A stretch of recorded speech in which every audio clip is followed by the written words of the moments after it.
सब उम्मीद करता हूँ सभी अच्छे होंगे। आज अपन जो चैप्टर है कक्षा 12 का किरण प्रकाशिकी एवं प्रकाशिकी यंत्र, उसके बारे में विस्तार रूप से चर्चा करेंगे, जिसके अंदर अपन देखेंगे कि प्रकाश से होने वाली घटनाएं वो देखेंगे। तो अपन जो चैप्टर है किरण प्रकाशिकी एवं प्रकाशिकी यंत्र, तो इसके अंदर अपन पढ़ेंगे प्रकाश का परावर्तन, अपवर्तन एवं प्रकाशिकी यंत्र। तो हम देखते हैं पहले प्रकाश होता क्या है, उसके बारे में देखते हैं कि जो प्रकाश है वो किसी भी वस्तु को देखने के लिए काम में आता है, या मैं ऐसे कह सकता हूँ किसी भी वस्तु को देखने के लिए वो वस्तु प्रकाशित होना ज़रूरी है। यानी कि किसी वस्तु पर अगर कोई प्रकाश उसके ऊपर डल रहा है, इसके ऊपर प्रकाश है, यानी कि वो वस्तु प्रकाशित है, तभी वो वस्तु अपन को दिखाई देती है। तो इसके लिए ये ज़रूरी है कि प्रकाश की सहायता से अपन किसी वस्तु या किसी पिंड या कण को देखने के लिए आवश्यक है। तो प्रकाश, अपन जो चैप्टर पढ़ रहे हैं किरण प्रकाशिकी की कक्षा 12 का, इसमें देखेंगे अपन पहले जो प्रकाश है उसकी जो गति है, यानी कि जो वेग है वो कितना होता है। प्रकाश का वेग होता है 3 × 10⁸ मीटर पर सेकेंड। ये जो इसका जो वेग है ये आपके निर्वात में भी इतना ही होता है, और हवा यानी कि हवा के अंदर भी इतना ही होता है। इसके बाद में अपन देखते हैं प्रकाश का परावर्तन ये होता क्या है। इसको जर्नली अपन समझने के लिए देखते हैं कि प्रकाश का परावर्तन उसे कहते हैं जब किसी चमकीली सतह, मतलब कोई सतह हो और अपनी वो सतह कैसी हो, चमकीली हो, उस चमकीली सतह के ऊपर कोई प्रकाश किरण आपतित हो रही है। यानी कि चमकीली सतह कब होगी, जब उसके दूसरी ओर अपन क्या कर देते हैं, पॉलिश कर देते हैं, या उसके ऊपर कलही भी बोल सकते हैं।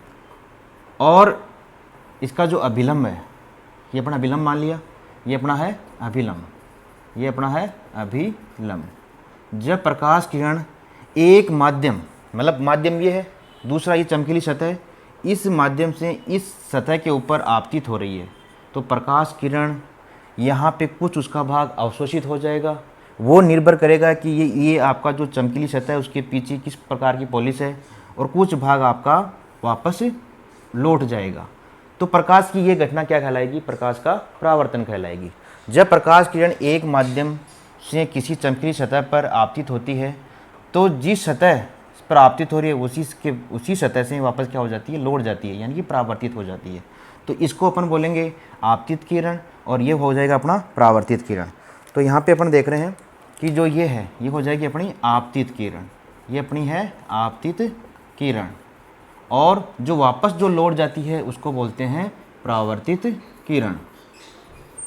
और जो अभिलंब के साथ, यानी कि जो ये आपतित किरण अभिलंब के साथ जो जितना कोण बनाती है उसको कोण I से डिनोट करते हैं, और जो परावर्तित किरण है, अभिलंब और परावर्तित किरण जो कोण बन रहा है उसको बोलते हैं परावर्तन कोण।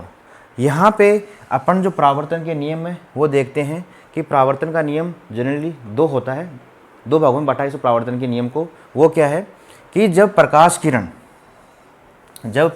किरण आपतित किरण, अभिलंब और परावर्तित किरण तीनों के तीनों एक ही तल या एक ही बिंदु पर स्थित होते हैं, तो ये अपना पहला नियम हो गया, ये अपना पहला नियम है। दूसरा नियम क्या है, यानी कि मैं ये बोल सकता हूँ पहला कि आपतित किरण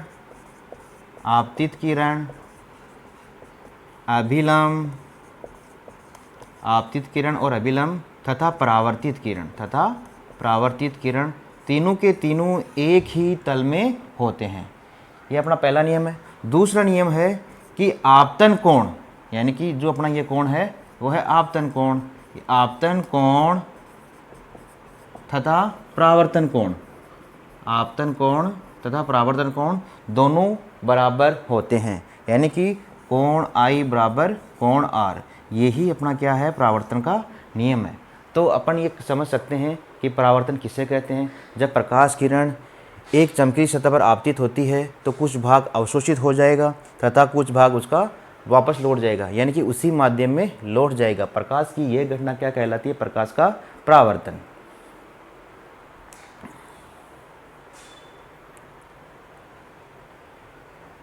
अब अपन देखते हैं कि प्रकाश का जो परावर्तन है वो किन किन बातों पर निर्भर करता है।